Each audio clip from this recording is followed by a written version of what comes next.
Hello, everyone. Welcome to Book Club Preview. I'm Michael, and today we're looking at The Lost Hero, Chapter 53. Wow, there have been so many chapters in this, I haven't even seen that Roman numeral before.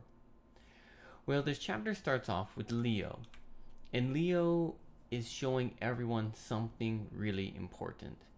Leo uses some fire in his hand, he puts it on a wall, the doors open up, and then the Cabin 9 members are like, "Whoa, Leo, you're a fire user."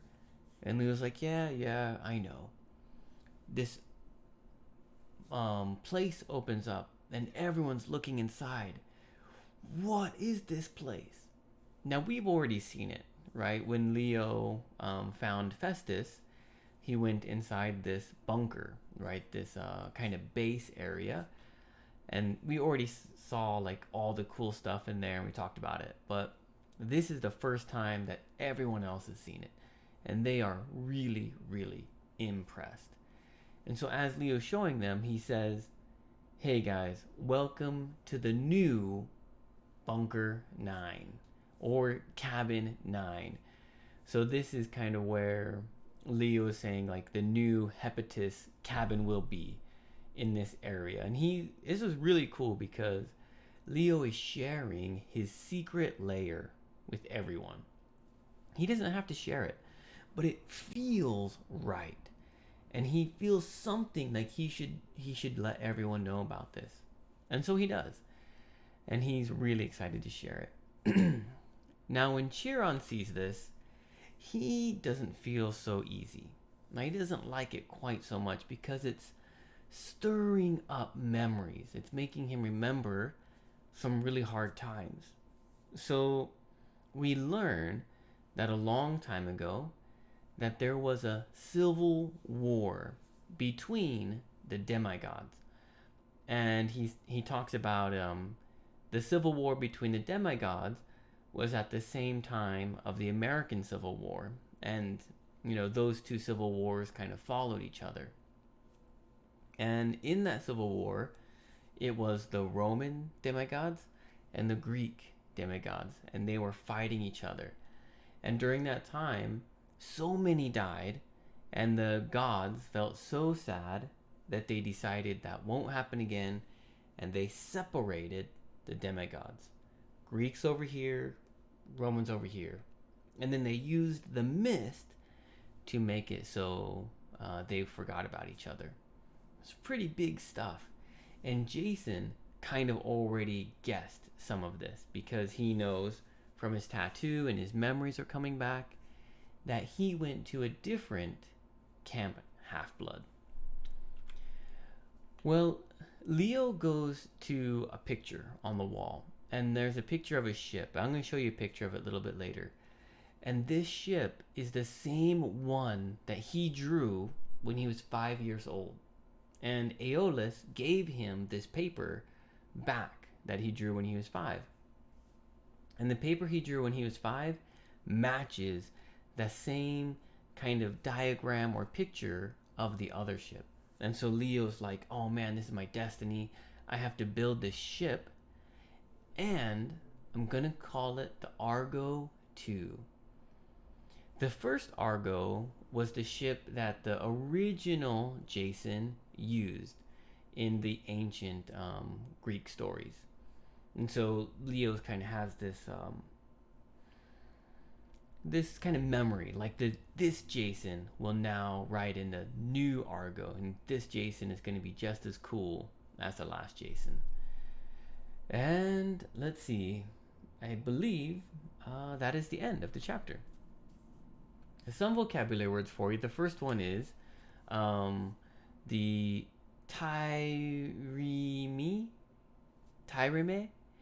I honestly not too sure how to pronounce it. It's a Greek word. But this is the ship. And this was a very famous Greek ship that helped them win a lot of wars until the Romans built something better. But this ship is kind of like the one that Leo is planning to build for Jason. And whenever they talk about the ship, this is the one. This is the style that they're talking about. The next word is fretful. Fretful is kind of like bouncing your fingers together, or shaking your leg, or playing with your hair.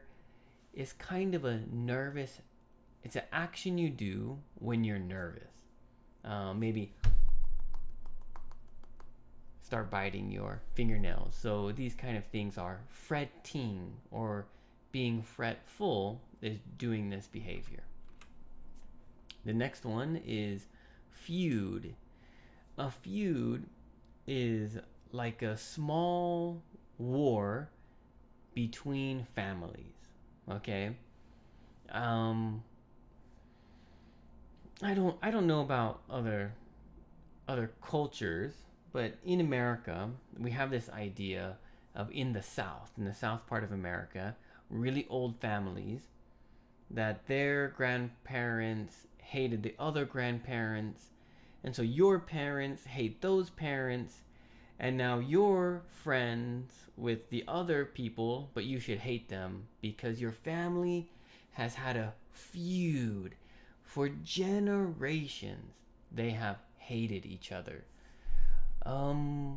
Recently, Netflix, I think, had a new movie about Santa Claus called Klaus or something like that. And in that movie, there was a small town, and in that town there were only two families, this family and this family, and they hated each other, and they would fight. They had a feud with each other. And it's not really a war with a nation or something, or even a city, but mostly like really close family. It could be a city. There could be feuds between cities, but that's what that means. And so with Camp Half-Blood and the Greek demigods and the Roman demigods, there's this feeling of hate between the two of them. The last one is ballista. And this is a ballista. It's a very old weapon that they used in wars that would shoot a really big arrow. Now, we don't use this technology anymore, but if you go see a castle, you might see something like this. And this is a modern one that I believe someone made. And they would use these to shoot at other castles or soldiers, but they could go really far away. And so when they're looking at the picture of the boat, on the boat, there are these ballistas on it that could shoot out in different directions. And they're like, whoa, this thing looks awesome. Discussion question. This one is a little bit tricky, but imagine if Leo was making a ship for you. It doesn't have to be a boat, okay, but some kind of transportation. What kind of ship would you like to use? So for Jason and what they're going to have is the Argo 2, it's based off this Greek style of ship, okay? But is there any kind of ship in history that you think would be cool? I mean, it could even be like a rocket ship. What kind of ship would you want your hero ship to be? And you might need to think of some pictures, or in the YouTube comments, find a picture of the ship that you like and you can put it in the link. Or when we're talking about it, you can show us a picture of that ship, because we might not know what that kind of ship is. But think about that. What ship do you think has the most style, or the most power, or the most room? Whatever you think is important. Look around and find one that's your style. Of course, please make your own discussion question. Well, that's all the time that we have for today. Thank you so much for joining me for this episode of Book Club Preview. I'll see you soon. Bye-bye. Hey, if you have any questions about the video today, please feel free to leave a comment in the comment section. If you had any other vocabulary words that you wanted to know what they meant, let me know. And also, if you're interested in maybe joining one of these book clubs, please leave a comment and I'll get back to you. Thank you so much for watching. Bye bye.